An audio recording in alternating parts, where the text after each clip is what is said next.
మంత్రి గారు ఇంకోటి బుకాయించే ప్రయత్నం కూడా చేసిండ్రు నిన్న. లేలే ఇది 9292 ఎకరాల భూమి కాదు, ఇంట్లో రోడ్లు మోరీలు బొంగ 4740 ఉంటుంది అని ఒక అబద్ధాన్ని చెప్పే ప్రయత్నం చేసిండ్రు.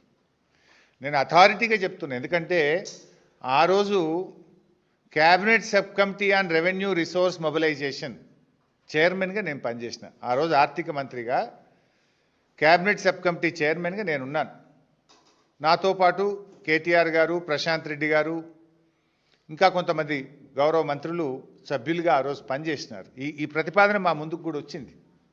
I know all these details.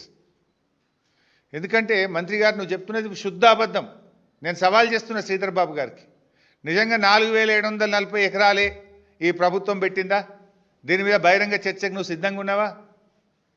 సగం మోరీలకు పోతుంది, రోడ్లకు పోతుందని ఇట్లా బుకాయించంగా ఇక ఎదుటోడేం మాట్లాడాడు వానికి ఏం తెలియదు అనుకుంటున్నావా?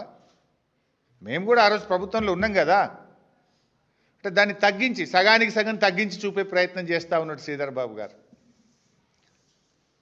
అంటే భూ కుంభకోణం యొక్క విస్తీర్ణాన్ని సగానికి సగం తగ్గించాలనేటువంటి విఫలయత్నానికి శ్రీధర్ బాబు గారు పాల్పడుతూ ఉన్నారు.